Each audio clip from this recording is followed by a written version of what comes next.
There's a saying that goes, the optimist fell 12 stories, and at every story he said to his friends waiting below, I am okay still. That signifies the way I have approached my life all throughout. When I was in school, we were inculcated the art of maintaining a diary by our principal, who, it's almost now 35 years or 40 years ago, told us that start maintaining a diary and you will never regret delving back into your experiences and learning something new every day. So I started maintaining a diary right from the time when I was in school. And that was a good place to write your thoughts and emotions which come to you. And I remember the first writings which I had in the diary was how to approach my dad to get my report card signed. Because in school, I was always in the top 3, but that was from the bottom, not from the top. And it was always a struggle to get my report card signed by my dad because it invited the inevitable thrashing that I used to get. But when I used to write down the notes on how to figure it out on how to get my dad to sign the report card, I suddenly found out that it is easy to mask the not so good marks within the good marks. Because I was always good in English and history and not so very good in maths and science. So promote the history and the English marks upfront and then push the maths and science marks through the good marks is something that I learned. And in that process, I kind of avoided the thrashing. I came to know in what state of mind my dad would be when I used to present the report card to him. And that also opened up another thing in front of me. It helped me to understand where my interests lie. So when I graduated out of school and went to high school, my dad, like all dads in India at that point of time, and even today, wanted his son to study engineering. I told my dad, my interests don't lie in engineering because my interests were in history and literature. So if you are going to put me into engineering, it is going to turn out as an asset, which is called as a non-performing.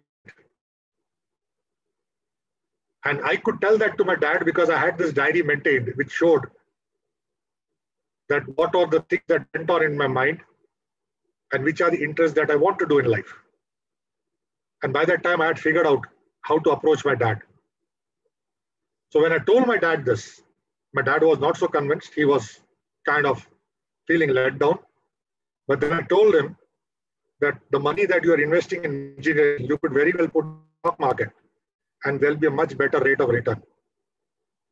So you've heard of dads advising their children. Here the child advised the dad. Dad invested the money. Dad became a very rich man.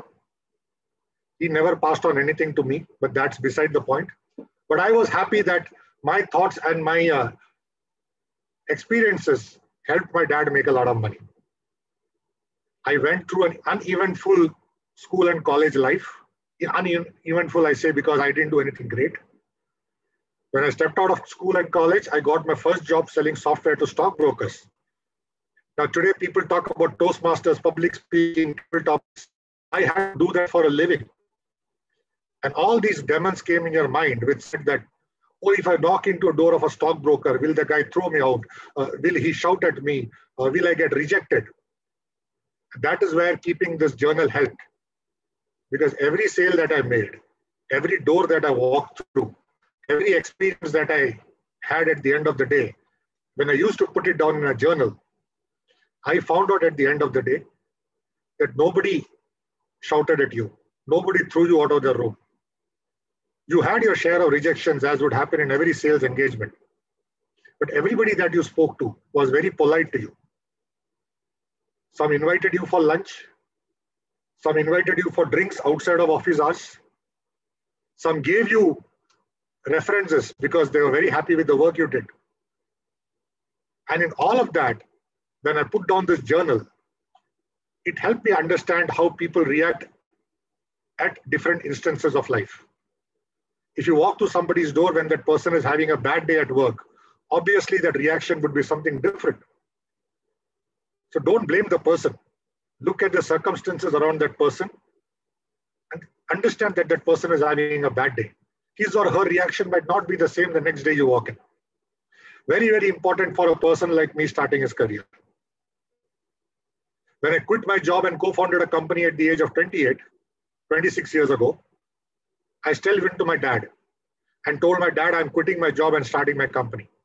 But by that time, the enough journaling that I had done with respect to how my dad would behave, I understood to craft the right response to my dad. Luckily for me, he did not say anything. He said, as long as you can put food on the table and you can take care of your family, I think you should be good. 26 years of running the company, I have met so many people, customers, colleagues, friends, suppliers. Each of that has gone into a journal. And every day when I read that journal, it helps me understand how people behave. And the underlying factor that I've understood in all of that is everybody is genuine at heart. Nobody is out there trying to outsmart you, or nobody is out there trying to put you down. It's that people have their own challenges and their own sufferings or their own worries. And the best or the least that you can do is not to add fire to that, but help alleviate that feeling. And sometimes when you get shouted upon or when you get rejected upon, please remember, it's not a personal insult on you. It's just that the person out there is having a bad day. I have followed this principle for all my life, and I'm so very thankful that that journaling still helps me. Today, when I look on that journal, I found that I had written a story some 20 years back to say I have to travel across to every continent in the world. I've done a lot of that. One footnote struck me is to travel from one end of India to the other on foot. So maybe when all this pandemic dies down, that is the next step that I would take. And I would thank my journaling experience for that. Thank you, and back to you,